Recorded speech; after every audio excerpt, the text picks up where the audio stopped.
घरी भाजीला काहीच करायला नसेल आणि आपल्याला प्रश्न पडला असेल आपण काय करावं भाजीसाठी, तर पातळ भाजी शेवभाजी म्हणू शकता तुम्ही.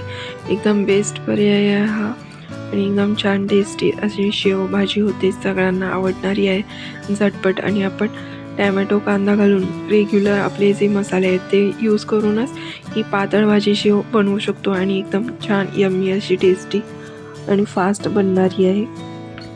आणि त्याच्यासाठी मी मसाले घेतलेले आहेत. इथं जिरे 1 चमचा, अर्धा चमचा धणे 1 चमचा, लवंग मिरी 4 तुकडे घेतलेले आहेत आणि 1 बदाम फूल अर्धं आणि तेजपत्ता. हे चांगलं गरम करून घ्यायचं आहे, चांगले फ्राय होऊ द्यायचे आहेत हे पॅनमध्ये आणि त्याच्यानंतर हे थंड करून ठेवायचे आहेत. त्याच्यानंतर लगेचच मी सुकं खोबरं हे फ्राय करून घेणार आहे.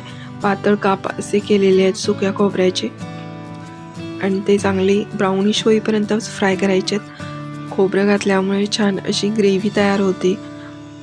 गरम मसाला जरी वापरला तरी चालेल, रेडीमेड जो बाजारात मिळतो तो. आणि सुकं खोबरं वापरलेलं आहे आणि हा कांदा आणि टॅमॅटो चांगले फ्राय करून घेणार आहे. कांदा आणि टॅमॅटोमुळे खूप छान अशी शेवभाजीला टेस्ट येते, त्यामुळे ह्याच्यामध्ये टॅमॅटो हा भरपूर घातला तरी चालेल. 1 किंवा 2 असे टॅमॅटो वापरायचे आहेत चांगले आणि चांगले फ्राय करून घ्यायचे आहे कांदा आणि टॅमॅटो आणि छान अशी टेस्ट येते टॅमॅटोमुळे शेवभाजीला. कांदा टॅमॅटो पेस्ट घालून नुसती शेवभाजी केलात तरी तीसुद्धा एकदम मस्त अशी शेवभाजीही होते. आणि ह्याच्यामध्ये आता मी लसूण 10-12 बाकड्या घातलेल्या आहेत. लसूण आलं हे पण चांगलं फ्राय करून घेतलेलं आहे तेलात आणि आता हे सर्व थंड करून केल्यानंतरच हे मिक्सरमध्ये मसाले घातलेले आहेत.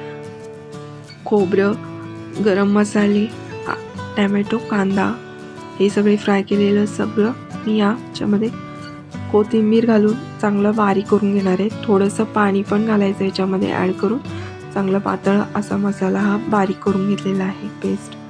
आणि याच्यामध्ये 3 ते 4 परी होतील एवढे तेल घेतलेलं आहे पॅनमध्ये आणि गरम झालेल्या नंतर त्याच्यामध्ये हा मसाला मी तेलामध्ये फ्राय केलेला आहे चांगला. खोबरं घातल्यामुळे चांगलं रसाला असं दाटपणा येतो, शेवभाजीच्या रसला दाटपणा येतो, त्याच्यासाठी मी इथं खोबरं वापरलेलं आहे.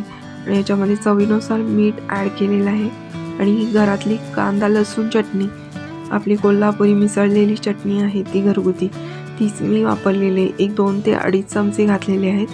बाकी आपण गरम मसाले घातल्यामुळे याच्यामध्ये मी कोणतेही मसाले यूज केलेले नाही आहेत, गरम मसाला.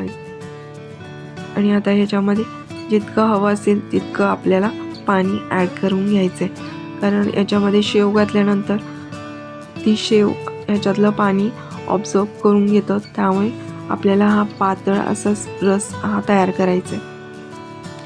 आणि आता ह्याला चांगली उकळी येऊ द्यायची, 5 मिनटं शिजवून घ्यायचं आहे चांगलं आणि त्याच्यानंतर आपले हे तयार आहे. आणि या बाउलमध्ये काढून त्याच्यामध्ये शेव ॲड केलेली आहे आणि सर्व केलेले आहे. वरतून कोथिंबीर घालायची आणि आपली ही शेवभाजी एकदम टेस्टी अशी डिश तयार आहे. हा माझा व्लॉग तुम्हाला कसा वाटला हे नक्की कमेंट करून सांगा आणि माझ्या व्हिडिओला लाईक, शेअर आणि सबस्क्राईब करायला विसरू नका. तोपर्यंत सर्वांना धन्यवाद.